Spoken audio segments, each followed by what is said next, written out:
بسم الله الرحمن الرحيم الحمد لله وكفى والصلاة والسلام على الحبيب المصطفى صلى الله عليه وعلى آله وسلم تسليما كثيرا. إن الله وملائكته يصلون على النبي يا أيها الذين آمنوا صلوا عليه وسلموا تسليما.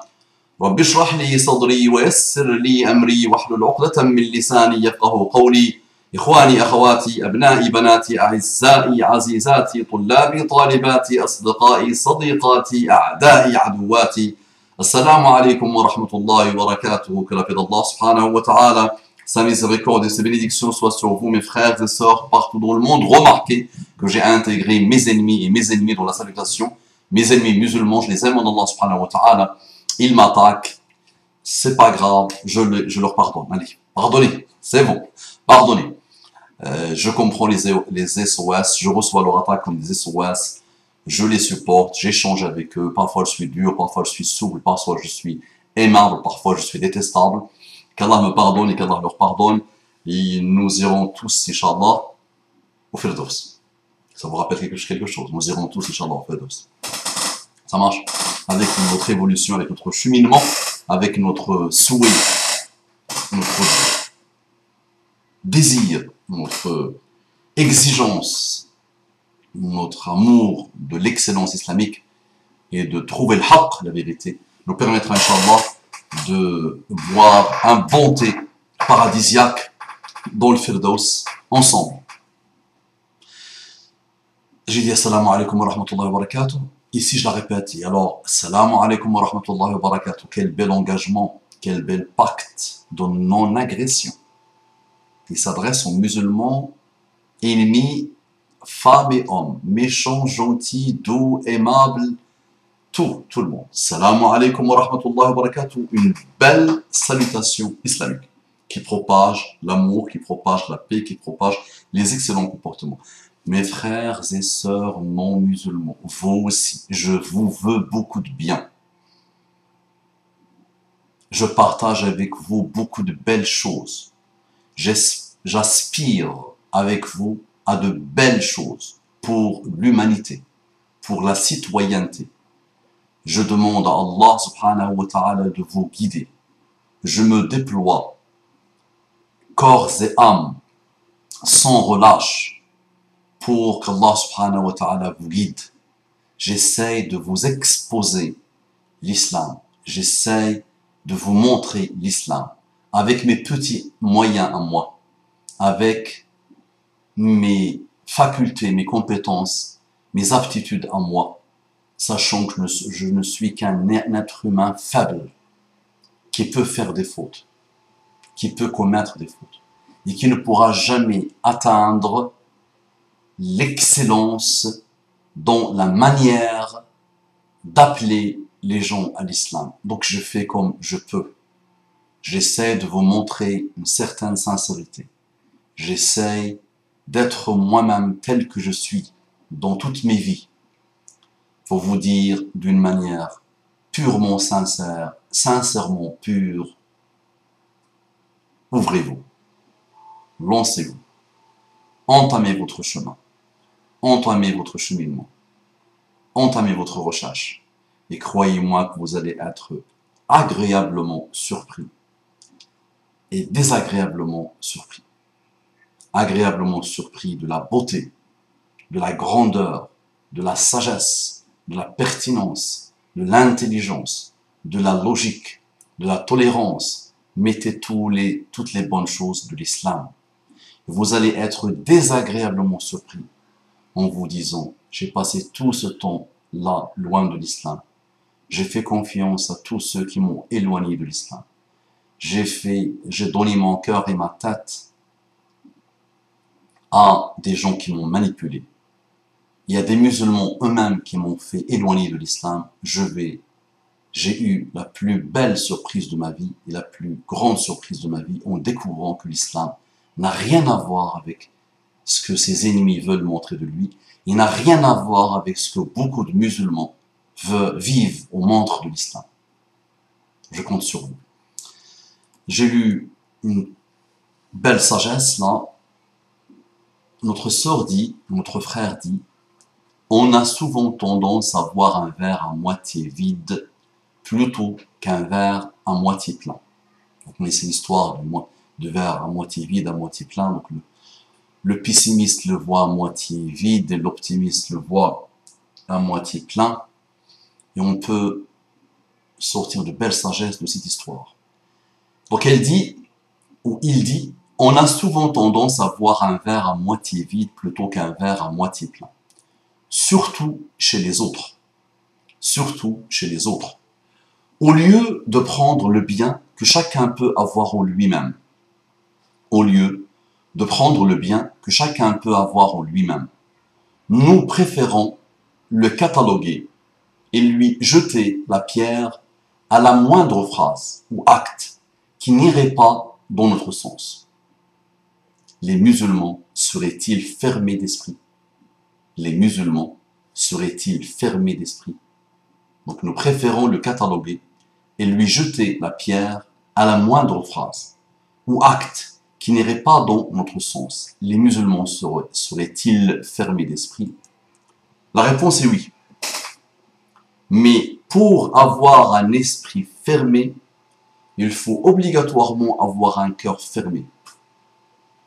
Je répète, pour avoir un esprit fermé, il faut obligatoirement avoir un cœur fermé. Les musulmans que tu décris, ces malheureux-là, ont des cœurs fermés. Ils n'ont pas encore dégusté halawat al-iman. Ils n'ont pas encore dégusté le goût de la foi. Ils n'ont pas encore vécu le strict minimum de la foi, de l'islam. Ce que tu décris, jeune femme, ou ce que tu décris, jeune homme, est la caractéristique des hommes d'honneur, les femmes d'honneur, des gens qui ont ouvert leur cœur à l'islam, qui ont évolué vers l'islam. Quand on s'intéresse à la biographie de Muhammad sallallahu alayhi wa sallam, on le voit dire à Omar ibn al-Khattab, لو كان نبي بعدي لكان عمر. S'il y avait un messager après moi, il serait Omar. Voilà l'éloge. Muhammad sallallahu alayhi wa sallam était élogieux. Il voyait le bien. Il reconnaissait le bien.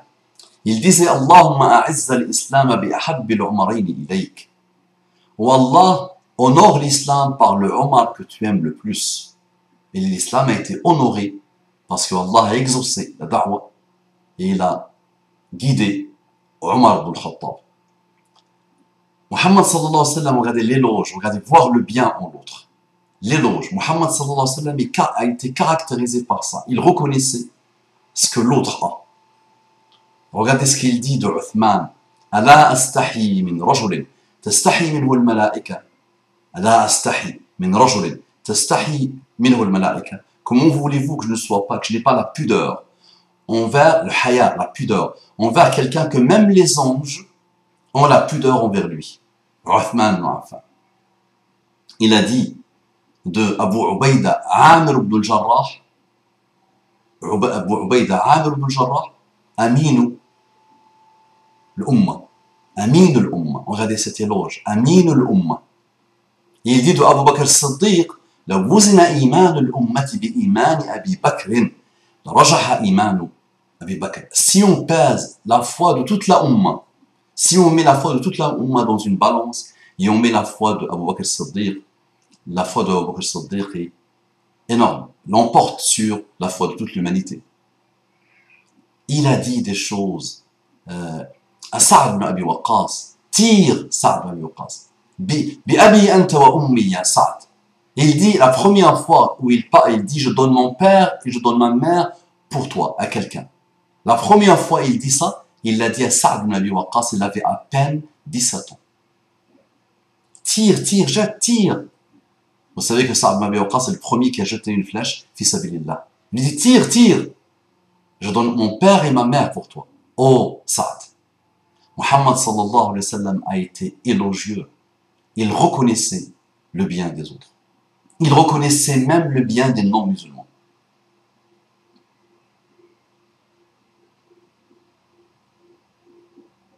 Eh oui. Donc pourquoi nous, on est devenus comme ça? On ne reconnaît pas le bien des savants. On ne voit pas le bien des savants. On ne voit pas le bien des réformateurs. On ne voit pas le bien de nos parents. On ne voit pas le bien en nos familles. Quand on parle, c'est pour attaquer. Quand on parle, c'est pour critiquer les gens. Nommément, dans les familles, j'ai toujours défié les gens. Je leur disais à chaque fois qu'un groupe se rencontre, c'est pour parler des gens en mal. Nommément. Jamais les gens se rencontrent pour voir un peu le bien, pour faire l'éloge sur quelqu'un, pour sortir le bien en lui, pour vraiment montrer ce qu'il fait comme bien. On est les spécialistes du mal.